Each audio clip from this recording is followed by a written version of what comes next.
Olá, pessoal! Em nossa disciplina de Psicologia e Cultura Organizacional, vamos focar hoje a nossa aula com um estudo sobre o surgimento da psicologia. Hoje, veremos um pouco sobre a filosofia na Idade Média. A Idade Média vai do século V ao XV.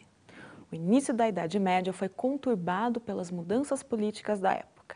Essas mudanças ocorreram com a queda do Império Romano no Ocidente em 1476 e termina com a tomada de Constantinopla pelos turcos otomanos em 1453.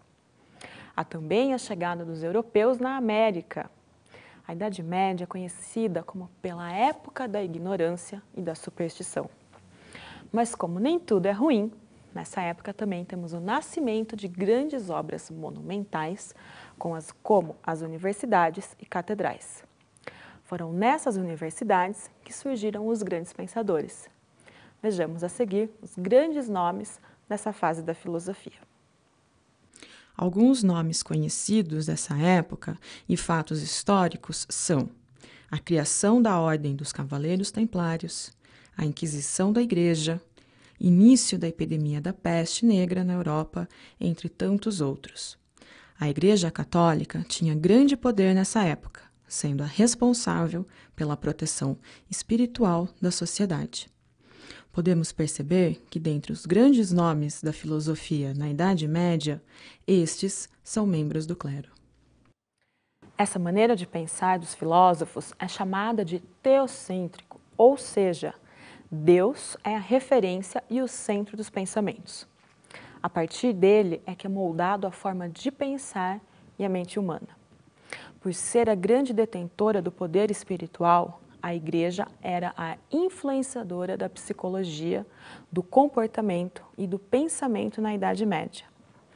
Esse poder deu-se pelo fato da Igreja ter herdado e por controlar grande parte do saber da Antiguidade Clássica. Nessa época, eram nos mosteiros que haviam as traduções e cópias dos manuscritos da Antiguidade. Todos esses documentos ficavam disponíveis não só nos mosteiros, mas também nas universidades da Igreja. Por ser a grande influenciadora da época, a Igreja também tinha muito poder econômico, já que possuía muitas terras e servos que nelas trabalhavam. Quem já não assistiu o filme Robin Hood? No filme, percebemos a influência da Igreja sobre a sociedade e a quantidade de terra que a ela pertencia. A Igreja também era a detentora do ensino. A educação nesses tempos era para poucos, e os que tinham acesso a aprender era influenciado pela Igreja e aprendiam o latim, as táticas de guerra e as doutrinas religiosas. Assim como a arte, onde as pinturas, vitrais e mosaicos retratavam paisagens e passagens da Bíblia. O mapa mostra a divisão da Europa na Idade Média. A Europa, naquela época, era dividida em Reino da França e Sacro Império Romano-Germânico. Eram pequenos estados feudais que formavam a sociedade da época. Não havia um governo considerado unitário, mesmo com a formação dos reinos. O desenvolvimento político e econômico era basicamente local e o comércio, conhecido de antes, praticamente desapareceu. A sociedade era composta por senhores feudais e servos, camponeses que trabalhavam e viviam no mesmo local, servindo os senhores feudais em troca de um lugar para morar, animais e terreno. Parte de suas colheitas eram o pagamento para os seus senhores. Vejam no vídeo a seguir alguns exemplos de como era a vestimenta, a sociedade e a igreja na Idade Média. Com todos esses fatores influenciando os pensadores da Idade Média, podemos dizer que as principais características e questões que eram discutidas pelos filósofos foram a existência e a natureza de Deus, a individualização do divisível e do indivisível, a relação entre a razão e a fé e as fronteiras entre a liberdade humana e o conhecimento.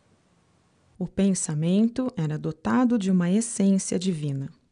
O ser divino era explicado como o homem sendo a imagem e a semelhança de Deus, onde um ser perfeito e a perfeição existe.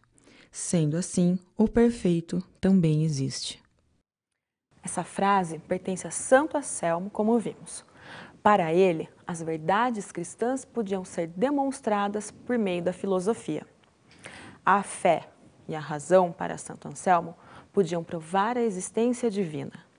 As provas da existência divina de Santo Anselmo foram chamadas de provas ontológicas ou argumento ontológico. Santo Anselmo argumenta através de diálogos um melhor entendimento das Escrituras e, por consequência, de Deus. Cada problema proposto pedia uma investigação metafísica para resolvê-lo.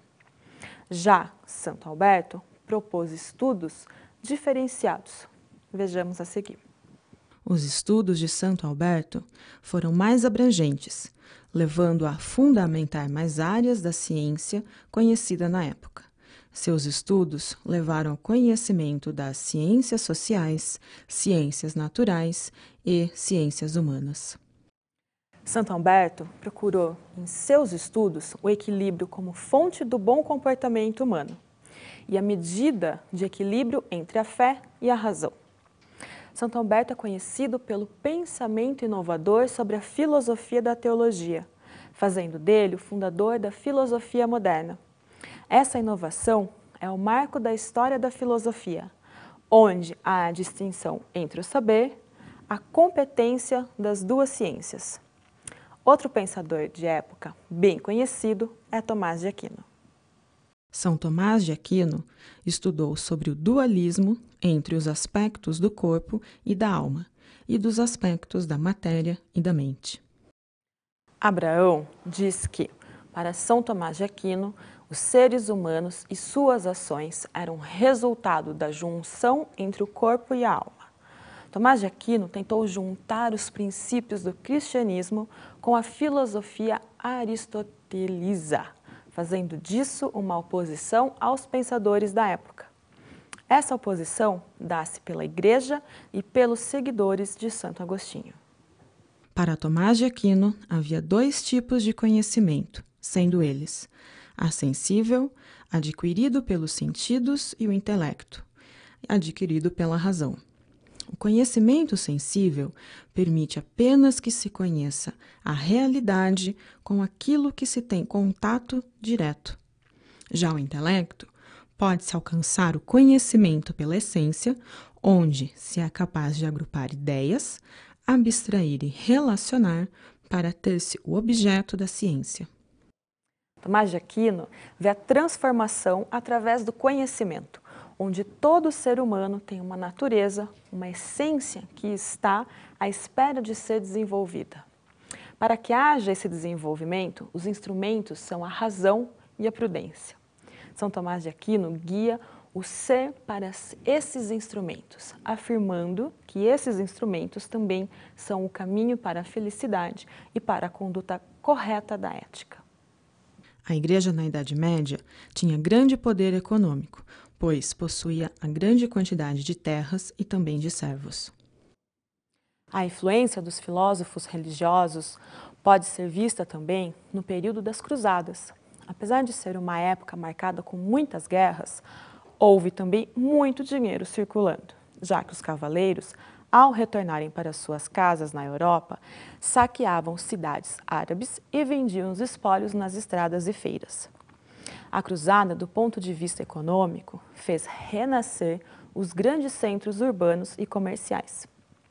Bom, pessoal, como vimos, a Idade Média foi marcada por grandes pensadores religiosos que deixaram suas marcas e influenciaram a filosofia moderna. Para quem quisesse saber mais sobre a Idade Média, alguns filmes e livros que podem ajudar. Minha dica para filmes são O Nome da Rosa, Cruzada, Em Nome de Deus e Coração Valente. Para livros, indico Em Busca da Idade Média, Os Templários, uma cavalaria cristã na Idade Média e História da Idade Média, textos e testemunhas. Hoje ficamos por aqui. Até a próxima aula. Tchau!